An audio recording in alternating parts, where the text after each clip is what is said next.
Hello అందరికీ. ఈరోజు వీడియోలో మనం టమాటాతో ఊరగాయ పచ్చడి, అది పచ్చి టమాటాతో ఊరగాయ ఎలా చేస్తారు అన్నది చూస్తున్నాం. చాలామందికి పచ్చి టమాటా రోటి పచ్చడి అంటే ఇష్టం కదా. ఇది కూడా పచ్చి టమాటాతోటి ఊరగాయ కూడా చాలా టేస్ట్గా ఉంటుంది. ఒకసారి ట్రై చేసి చూడండి. ముందుగా ఇలా టమాటాలన్నిటిని నేను కట్ చేసుకుంటున్నాను. ఇవి మా గార్డెన్లో టమాటాలు మాకు సీజన్ అయిపోవటం వల్ల చల్లదనానికి చెట్లయితే ఎండిపోయాయి. సో ఈ పచ్చిగా ఉండిపోయాయి అన్నమాట. సో ఊరగాయ పెడుతున్నాను. ప్రాసెస్ ఏంటి చూసేయండి. ముందుగా ఇలా టమాటాలన్నిటిని కడిగేసి ఒకసారి వాటిని మనం చెక్ చేసుకుందాం. ఏమన్నా చిన్న చిన్న హోల్స్ కానీ అలా ఉన్నట్లయితే మనకి పచ్చడి అనేది ఎక్కువ రోజులు నిలవ ఉండదు. సో అవన్నీ తీసేసి ఈ కడిగిన టమాటాలని బాగా తుడిచి ఆరబెట్టుకుందాం. ఇలా మీరు ఫ్యాన్ కింద ఆరబెట్టుకోవచ్చు అండి. ఎండలో ఏమీ ఆరబెట్టాల్సిన అవసరం లేదు. సో ఇవన్నీ మనం తుడిచి ఆరబెట్టుకొని వీటిని ఒక టిష్యూ పేపర్ మీద కానీ క్లాత్ మీద కానీ మీరు ఆరబెట్టుకోవచ్చు. ఇప్పుడు రిమైనింగ్ ప్రాసెస్ చూసేద్దాం. ఒక స్టవ్ ఆన్ చేసి ప్యాన్ పెట్టేసుకొని అది హీట్ అయ్యాక ఇందులో మనం 2 టేబుల్ స్పూన్ల ధనియాలు, 1 టేబుల్ స్పూన్ జీలకర్ర, 1 టేబుల్ స్పూన్ ఆవాలు, 1/2 టేబుల్ స్పూన్ మెంతులు ఇవన్నీ వేసి ఫ్రై చేసుకోవాలి. వీటిని బాగా రోస్ట్ చేసుకోవాలి. లో ఫ్లేమ్లో పెట్టుకొని ఎర్రగా వచ్చేంత వరకు వేయించుకోండి. చూసారు కదా, మనకి బాగా వేగాయి. ఇప్పుడు చల్లార్చుకొని దీన్ని స్టవ్ ఆఫ్ చేసి మనం మిక్సీ జార్లోకి తీసుకొని పౌడర్ చేసి పక్కన పెట్టుకుందాం. ఇలా కడిగి ఆరబెట్టుకున్న మన టమాటాలు ఏవైతే ఉన్నాయో వాటన్నిటిని అన్ని ముక్కలు సమానంగా వచ్చే విధంగా కట్ చేసుకోవాలి. అలాగే మనం ముక్కలు అనేవి షేప్ మన ఇష్టం. నేను ఇలా నిలువుగా కట్ చేసుకుంటున్నాను, ముక్కలన్నీ సమానంగా ఉండేలాగా. ఎందుకంటే మనకి పచ్చడి ఊరే కొద్దీ ముక్క అనేది మెత్తబడుతూ ఉంటుంది. అప్పుడు మనం ముక్కలు చిన్న చిన్నగా ఉన్న ముక్కలు త్వరగా మగ్గిపోతాయి. అందుకే అన్ని ముక్కలు సమంగా ఉన్నట్లయితే పచ్చడి అంతా మనకు ఒకేలాగా టేస్ట్గా ఉంటుంది. తర్వాత తడి లేకుండా ఒక బౌల్ తీసుకొని అందులోకి మనం కట్ చేసుకున్న ముక్కలన్నిటినీ మనం వేసుకోవాలి.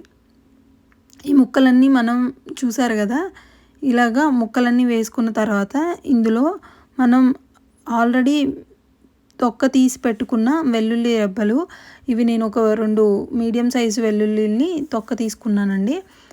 ఈ వెల్లుల్లి రెబ్బలు కూడా వేసుకున్నాను. తర్వాత మనం ఒక 50 గ్రాముల ఉప్పు వేస్తున్నాను. నేను తీసుకున్న టమాటాలు అయితే 1/2 కేజీ ఉన్నాయి. సో దానికి 50 గ్రాముల ఉప్పు సరిపోతుందండి. 1 టేబుల్ స్పూన్ పసుపు వేయాలి. ఇలా వేసినట్టయితే పచ్చడి కలర్ మనకి ఎర్రగా ఉంటుంది. సో ఇదంతా ఒకసారి డ్రైగా ఉన్నప్పుడే మిక్స్ చేసి పెట్టుకున్నాను. ఇందులో మనం ఆల్రెడీ వేయించి పొడి చేసుకున్నాం కదా, ఆ పౌడర్ని కూడా యాడ్ చేయాలి. 50 గ్రాముల ఉప్పుకి 50 గ్రాముల కారం తీసుకుంటున్నాను. మీరు ఇంకా ఉప్పు కారాలు మీ టేస్ట్కి సరిపడా కూడా యాడ్ చేసుకోవచ్చు. ఇవైతే కొలతకి నేను చెప్పాను. సో ఇవంతా ఒకసారి మళ్ళీ పొడిగా ఉన్నప్పుడే మిక్స్ చేసుకోవాలి. ఇలా మిక్స్ అయిపోయాక ఇందులో మీరు ఆయిల్ యూజ్ చేయాలండి. ఆయిల్ అనేది మీరు కాయాల్సిన అవసరం లేదు, పచ్చి ఆయిల్ యాడ్ చేస్తాం. వేరుశనగ నూనె ఉంటే వేరుశనగ నూనె యాడ్ చేయండి. లేని వాళ్ళు సన్ఫ్లవర్ ఆయిల్ కానీ అలాగా ఏ ఆయిల్ అయినా యాడ్ చేసుకోవచ్చు, కుకింగ్ ఆయిల్.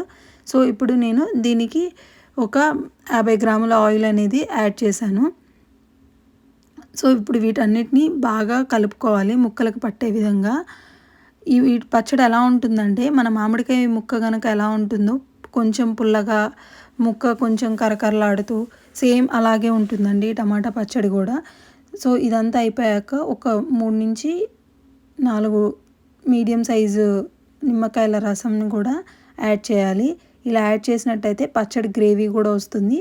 అలాగే మనం యాడ్ చేసిన ఉప్పు కారాలు అనేవి బాగా కరిగి ముక్కకు కూడా పడుతాయి.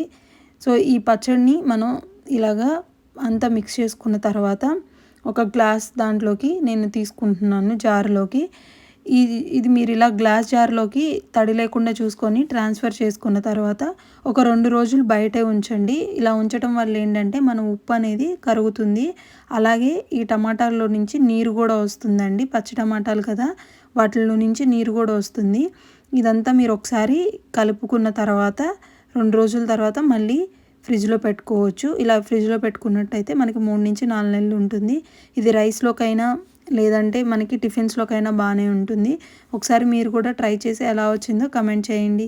Thank you for watching.